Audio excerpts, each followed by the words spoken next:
Ricardo Richard Munoz Ramirez, February 29, 1960, June 7, 2013, dubbed Night Stalker, Valley Intruder, as his attacks were first clustered in the San Gabriel Valley, and Walk-In Killer was an American serial killer whose crime spree took place in California between June 1984 and August 1985. He was convicted and sentenced to death in 1989. He died in 2013 while awaiting execution. Ramirez's childhood is considered an influence on his crimes. Abused by his father, Ramirez began developing gruesome, macabre interests in his early and mid-teens from his older cousin, Mike Ramirez, who allegedly also taught him some of the military skills that he would go on to use during his year-long killing spree. Ramirez also cultivated a strong interest in Satanism and the occult. By the time he had left his home in Texas and moved to California at the age of 22, he had begun frequently using cocaine. Ramirez would often commit burglaries to support his drug addiction, many of which were later frequently accompanied by murders, attempted murders, rapes, and assaults. Ramirez's highly publicized home invasion and murder spree terrorized the residents of the greater Los Angeles area and later the San Francisco Bay Area over the course of 14 months. However, his first known murder occurred as early as April 1984. This crime was not connected to Ramirez, nor was it known to be his doing, until 2009. Ramirez used a wide variety of weapons and different murder methods, including handguns, various types of knives, a machete, a tire iron, and a claw hammer. He punched, pistol whipped, and strangled many of his victims, both with his hands and in one instance a ligature, stomped at least one victim to death in her sleep, and tortured another victim by shocking her with a live electrical cord. Ramirez also enjoyed frequently degrading and humiliating his victims, especially those who survived his attacks or whom he explicitly decided not to kill, by forcing them to profess that they loved Satan, or telling them to swear on Satan if there were no more valuables left in their homes he had broken into and burglarized. In 1989, Ramirez was convicted of 13 counts of murder, 5 attempted murders, 11 sexual assaults, and 14 burglaries. The judge who upheld Ramirez's 19 death sentences remarked that his deeds exhibited cruelty, callousness, and viciousness beyond any human understanding.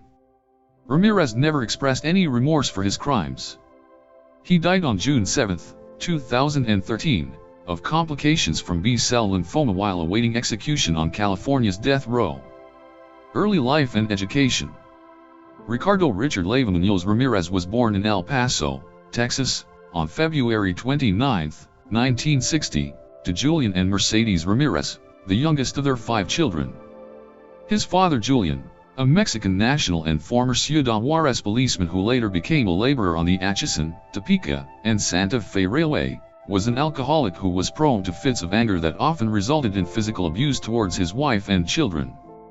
Richard began smoking marijuana and drinking alcohol at the age of 10. As a 12-year-old, Richard, or Richie, as he was known to his family, was strongly influenced by his older cousin, Mike Ramirez, a decorated Green Beret combat veteran who himself had already become a serial killer and a rapist during his time in the United States Army in the Vietnam War. Mike often boasted of his brutal war crimes, and shared Polaroid photos with Richard showing Vietnamese women whom he had sexually assaulted, murdered, and dismembered or decapitated. Richard would later state while incarcerated that he was fascinated, rather than repulsed, by the images and stories Mike shared with him. Mike taught his young cousin some of his military skills, such as killing with stealth and effectively staying hidden in the dark, especially at night. Around this time, Richard began to seek escape from his father's violent temper by sleeping in a local cemetery. Richard was present on May 4, 1973, when Mike fatally shot his wife, Jessie, in the face with a handgun during a domestic argument. Like the graphic photos and stories of his cousin's war crimes in Vietnam, Ramirez would later similarly remark that witnessing the murder was not traumatic for him in any traditional sense, but rather a subject of fascination. After the shooting, Richard became sullen and withdrawn from his family and peers. Mike was later found not guilty of Jessie's murder by reason of insanity, with the shooting attributed to post-traumatic stress disorder from his service in Vietnam. He was confined for several years at the Texas State Mental Hospital. Shortly after the shooting, Richard moved in with his older sister, Ruth, and her husband, Roberto, an obsessive peeping Tom who took Richard along on his nocturnal exploits. After Mike was released from the mental hospital in 1977, he sometimes accompanied Richard and Roberto on these voyeuristic walks, spying on women in the nearby areas through their windows. By the time Richard had turned 14 in early 1974, he began using LSD frequently.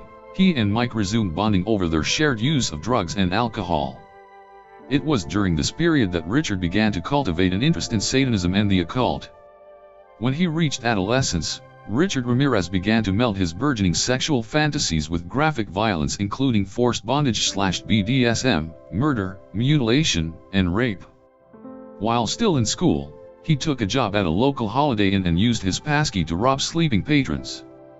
On at least one occasion, Ramirez molested 2 children in an elevator at the hotel, but he was never reported or prosecuted for this act. His employment ended abruptly after Ramirez attempted to rape a woman in her hotel room and was caught in the act by the victim's husband. Although the husband beat Ramirez at the scene, criminal charges were dropped when the couple, who lived out of state, declined to return to Texas to testify against him. Ramirez dropped out of Jefferson High School in the 9th grade. In 1982, at the age of 22, he moved to and settled permanently in California. It was around this time that Ramirez began to use cocaine, which quickly became his substance of choice, and began to commit theft and burglaries to procure money for sustaining his addiction. He lived nomadically between San Francisco and Los Angeles County during this time prior to his incarceration. He frequently traveled between the northern and southern areas of California both before and during his year-long crime spree. Murders. On April 10, 1984, Ramirez murdered Mei Lung, a 9-year-old Chinese-American girl, in the basement of his apartment building in the Tenderloin district of San Francisco. Lung was with her 8-year-old brother and looking for a lost $1 bill when Ramirez approached the girl and told her to follow him into the basement to find it. Once they were in the basement, Ramirez beat, strangled and raped Lung before stabbing her to death with a switchblade, hanging her partially nude body from a pipe by her blouse. The killing was not linked to Ramirez until 2009, when his DNA was matched to a sample obtained at the crime scene. In 2016, officials disclosed evidence of a second suspect, identified through another DNA sample retrieved from the scene, who is believed to have been present at Leong's murder. Authorities have not publicly identified the suspect, described as being a juvenile at the time, and have not brought charges due to the lack of evidence. On June 28, 1984, 79-year-old Jenny Vincal was found murdered in her apartment in Glassell Park, Los Angeles. She had been stabbed repeatedly in the head, neck, and chest while asleep in her bed, and her throat slashed so deeply that she was nearly decapitated. Ramirez's fingerprint was found on a mesh screen he removed to gain access through an open window. This, Ramirez's second known murder, established his pattern of breaking into homes, committing particularly vicious murders, and frequently burglarizing his victims either before or after killing them, which was mainly to support his cocaine addiction and pay his rent. On March 17, 1985, Ramirez attacked 22-year-old Maria Hernandez outside her home in Rosemead, California, shooting her in the face with a .22 caliber handgun after she pulled into her garage. She survived when the bullet ricocheted off the keys she held in her hands as she lifted them to protect herself. Hernandez played dead until Ramirez left the scene. Inside the house, her roommate, Dale Yoshi Okazaki, aged 34, heard the gunshot and ducked behind a counter when she saw Ramirez enter the kitchen. When she raised her head to get a look at what had happened, he shot Okazaki once in the forehead, killing her instantly. Within an hour of the Rosemead home invasion, Ramirez pulled 30-year-old Tsai-Lian Veronica Yu out of her car in Monterey Park, shot her twice with a .22 caliber handgun, and fled. She was pronounced dead upon arrival at the hospital. The two murders, and attempted third, in a single day attracted extensive coverage from news media, who dubbed the attacker, described as curly-haired with bulging eyes and wide-spaced, rotting teeth, the walk-in killer and the Valley Intruder. On March 27, 1985, Ramirez entered a home that he had burglarized a year earlier just outside of Whittier, California, at approximately 2 a.m. and killed the sleeping Vincent Charles Zazara, aged 64, with a gunshot to his head from a .22 caliber handgun. Zazara's wife, Maxine Levania Zazara, age 44, was awakened by the gunshot, and Ramirez beat her and bound her hands while demanding to know where her valuables were. While he ransacked the room, Maxine escaped her bonds and retrieved a shotgun from under the bed, which was not loaded. The infuriated Ramirez shot her 3 times with a .22, then fetched a large carving knife from the kitchen. He mutilated her body by stabbing her several times, then removed her eyes with a knife and placed them in a jewelry box, which he took when he left, and kept at his apartment as a souvenir until his arrest. The autopsy determined that the mutilations were post-mortem. Vincent and Maxine's bodies were discovered by their son, Peter. Ramirez left footprints from a pair of obvious sneakers in the flower beds, which the police photographed and cast. This was virtually the only evidence that the police had at the time. Bullets found at the scene were matched to those found at previous attacks, and the police determined that a serial killer was at large. On May 14, 1985, Ramirez returned to Monterey Park and entered the home of Bill Doy, age 66, and his disabled wife, Lillian, age 56. Surprising Doy in his bedroom, Ramirez shot him in the face with a .22 semi-automatic pistol as Doy went for his own handgun. After beating the mortally wounded man into unconsciousness, Ramirez entered Lillian's bedroom, bound her with thumb cuffs, then raped her after he had ransacked the home for valuables. Bill Doy died of his injuries while in the hospital. The next day, Ramirez drove the same car to Burbank, and sneaked into the home of Carol Kyle, age 42-67 at gunpoint.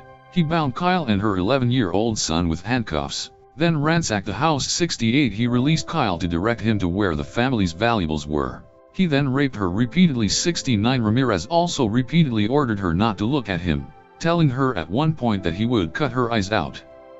He fled the scene after retrieving the child from the closet and binding the two together again with the handcuffs. On the night of July 2, 1985, he drove a stolen car to Arcadia, and randomly selected the house of Mary Louise Cannon, age 75, a widowed grandmother. After quietly entering Cannon's home, he found her asleep in her bedroom. He bludgeoned her into unconsciousness with a lamp and then stabbed her to death using a 10-inch butcher knife from her kitchen. Ramirez repeatedly stabbed Cannon's body after she was already dead. She was found dead at the scene. On July 5, 1985, Ramirez broke into a home in Sierra Madre and bludgeoned 16-year-old Whitney Bennett with a tire iron as she slept in her bedroom. After searching in vain for a knife in the kitchen, Ramirez tried to strangle the girl with a telephone cord. He stated that he was startled to see electrical sparks emanate from the cord, and when his victim began to breathe, he fled the house believing that Jesus Christ had intervened and saved her. Bennett survived the savage beating and attempted strangulation, although 478 stitches were required to close the lacerations to her scalp. On July 7, 1985, Ramirez burglarized the home of Joyce Lucille Nelson, age 60, in Monterey Park. Finding her asleep on her living room couch, he beat her to death by stomping on her face repeatedly. A shoe print from an obvious sneaker was left imprinted on her face. After cruising to other neighborhoods, he returned to Monterey Park and chose the home of Sophie Dickman, age 63. Ramirez assaulted and handcuffed Dickman at gunpoint, attempted to sexually assault her, and stole her jewelry. When she swore to him that he had taken everything of value, he told her to swear on Satan. On July 20, 1985, Ramirez purchased a machete before driving a stolen Toyota to Glendale, California. He chose the home of Leila Needing, age 66, and her husband Maxon, age 68. He burst into the sleeping couple's bedroom and hacked them with a machete, then killed them with shots to the head from a .22 caliber handgun. He further mutilated their bodies with a machete before robbing the house of valuables. After quickly fencing the stolen items from the Needing residence, Ramirez drove to Sun Valley. At approximately 4:15 a.m., he broke into the home of the Covenant family. He shot the sleeping Chainarong Covenant in the head with a .25 caliber handgun, killing him instantly, then repeatedly raped and beat Somkid Covenant. He bound the couple's 8-year-old son before dragging Somkid around the house to reveal the location of any valuable items, which he stole. During his assault he demanded that she swear to Satan that she was not hiding any money from him. On August 6, 1985, Ramirez drove to Northridge and broke into the home of Chris and Virginia Peterson. He crept into the bedroom, startled Virginia, age 27, and shot her in the face with a .25 caliber semi-automatic handgun. He then shot Chris in the neck and attempted to flee. Chris fought back while avoiding being hit by 2 more shots during the struggle before Ramirez managed to escape. The couple survived their injuries. On August 8, 1985, Ramirez drove a stolen car to Diamond Bar, California, and chose the home of Sakina Aboed, age 27, and her husband Ilyas Aboed, age 31. Sometime after 2:30 a.m. he entered the house and went into the master bedroom. He instantly killed the sleeping Ilyas with a shot to the head from a .25 caliber handgun. He handcuffed and beat Sakina while forcing her to reveal the locations of the family's jewelry, and then brutally sexually assaulted her. He repeatedly demanded that she swear on Satan that she would not scream during his assaults. When the couple's 3-year-old son entered the bedroom, Ramirez tied the child up and then continued to sexually assault Sakina. After Ramirez left the home, Sakina untied her son and sent him to the neighbors for help. Ramirez, who had been following the media coverage of his crimes, left Los Angeles and headed to San Francisco.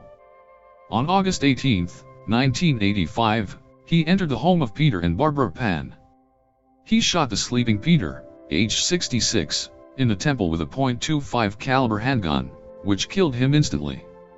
He then beat and sexually assaulted Barbara, age 62, before shooting her in the head and leaving her for dead. At the crime scene, Ramirez used lipstick to scrawl a pentagram and the phrase "Jack the Knife" on the bedroom wall. 94 Ramirez again left a shoe print at the scene that detectives discovered and matched to a specific pair of obvious shoes that was not common at the time.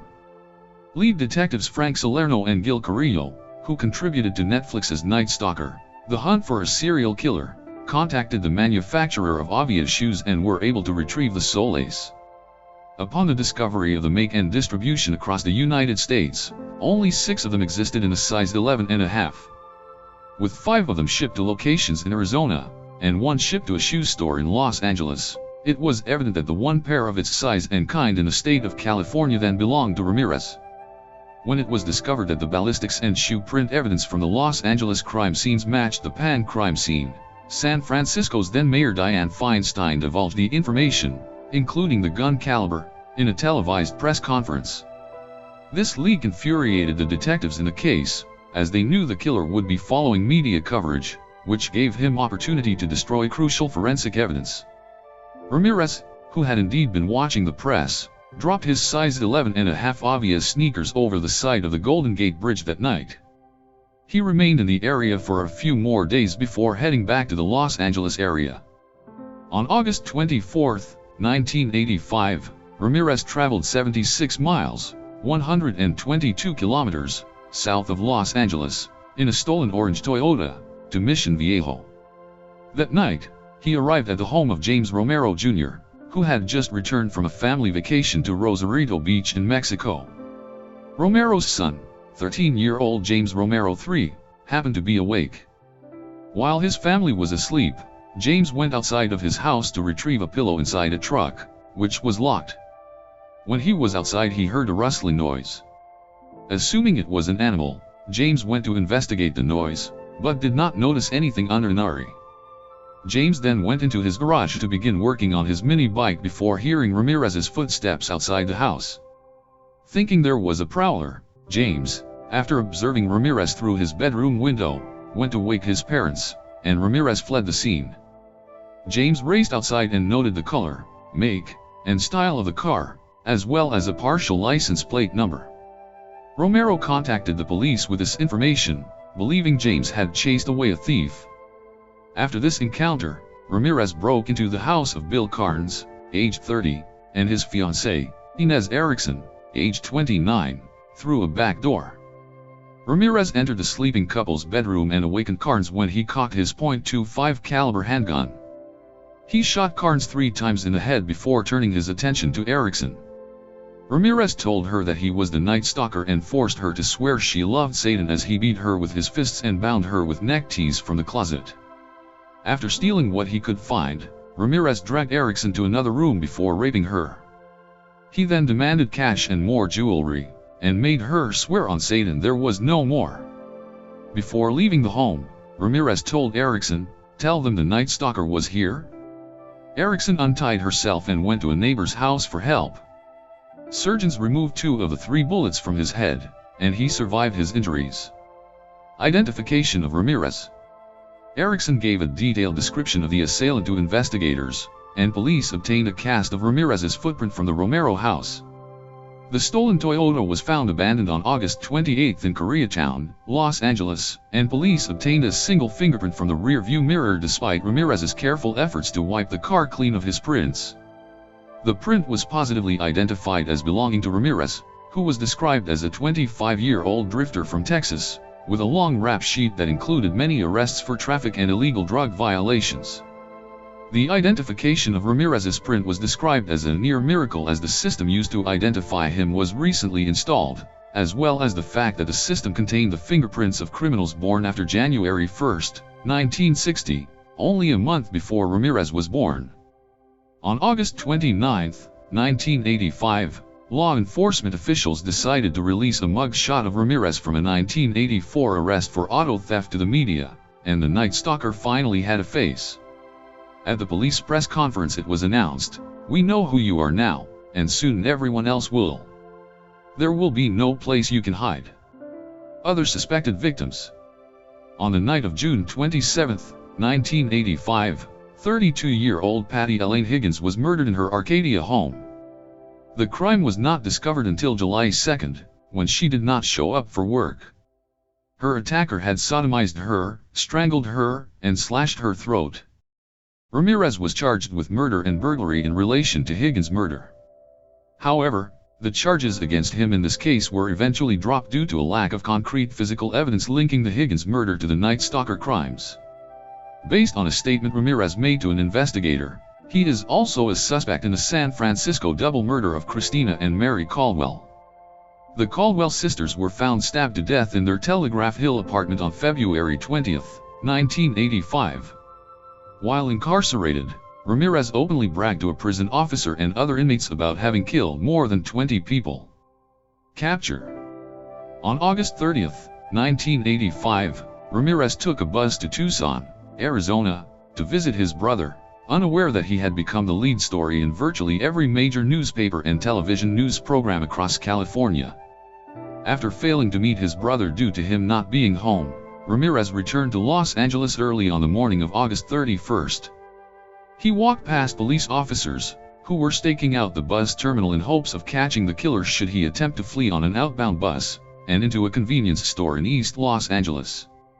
After noticing a group of elderly Hispanic women fearfully identifying him as El Matador, literally the killer in Spanish, Ramirez saw his face on the front page of the newspaper La Opinion with a headline calling him Invasor Nocturno, Night Invader, and fled the store in a panic. After running across the Santa Ana Freeway, I-5, he attempted to carjack an unlocked Ford Mustang but was pulled out by angry resident, Faustino Pinion. Ramirez ran across the street and attempted to take car keys from Angelina de la Torre. The woman's husband, Manuel de la Torre, witnessed the attempt and struck Ramirez over the head with a fence post in the pursuit. A group of over 10 residents formed and chased Ramirez down the Hubbard Street in Boyle Heights. The group of citizens forced and held Ramirez down and relentlessly beat him. At around 8 a.m., police were called over a disturbance in the area with few details with indications of a fight. Police quickly arrived at the 3700 block of Hubbard and found that Ramirez was severely beaten, unarmed, and took him into custody.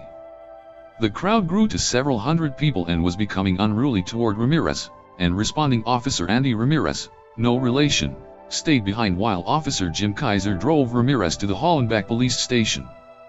Trial and conviction. Jury selection for the trial began on July 22, 1988. At his first court appearance, Ramirez raised a hand with a pentagram drawn on it and yelled, "Hail Satan!" On August 3, 1988, the Los Angeles Times reported that some jail employees overheard Ramirez planning to shoot the prosecutor with a gun, which Ramirez intended to have smuggled into the courtroom. Consequently, a metal detector was installed outside, and intensive searches were conducted on people entering. On August 14th, the trial was interrupted because one of the jurors, Phyllis Singletary, did not arrive at the courtroom. Later that day, she was found shot to death in her apartment. The jury was terrified, wondering if Ramirez had somehow directed this event from inside his prison cell, and whether or not he could reach other jurors. However, it was ultimately determined that Ramirez was not responsible for Singletary's death, as she was shot and killed by her boyfriend, who later committed suicide with the same weapon in a hotel. The alternate juror who replaced Singletary was too frightened to return to her home. On September 20, 1989, Ramirez was convicted of all 43 charges, 13 counts of murder, 5 attempted murders, 11 sexual assaults, and 14 burglaries. During the penalty phase of the trial on November 7, 1989, he was sentenced to death in California's gas chamber. He stated to reporters after the death sentences, "Big deal. Death always went with the territory. See you in Disneyland." The trial cost $1.8 million, $3.93 million in 2021 dollars, which at the time made it the most expensive murder trial in the history of California until surpassed by the O.J. Simpson murder case in 1994. Romantic relationships. By the time of the trial, Ramirez had fans who were writing him letters and paying him visits. Beginning in 1985, Doreen Lioy wrote him nearly 75 letters during his incarceration. In 1988, Ramirez proposed to Lioy, and on October 3, 1996, they were married in California's San Quentin State Prison 128 for many years before Ramirez's death. Lioy stated that she would commit suicide when Ramirez was executed. However, Lioy eventually left further explanation needed. Ramirez in 2009 after DNA confirmed he had raped and murdered 9-year-old male. Better source needed. By the time of his death in 2013, Ramirez was engaged to a 23-year-old writer. Appeals. Ramirez in 2007. On August 7, 2006, Ramirez's first round of state appeals ended unsuccessfully when the California Supreme Court upheld his convictions and death sentence. On September 7, 2006, the California Supreme Court denied his request for a rehearing.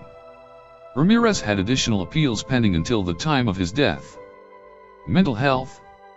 Psychiatrist Michael H. Stone describes Ramirez as a made psychopath as opposed to a born psychopath.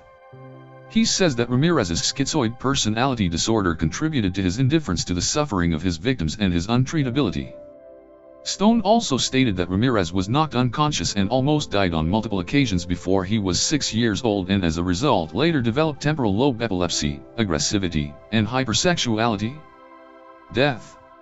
Ramirez died of complications secondary to B-cell lymphoma at Marin General Hospital in Greenbury, California, on June 7, 2013.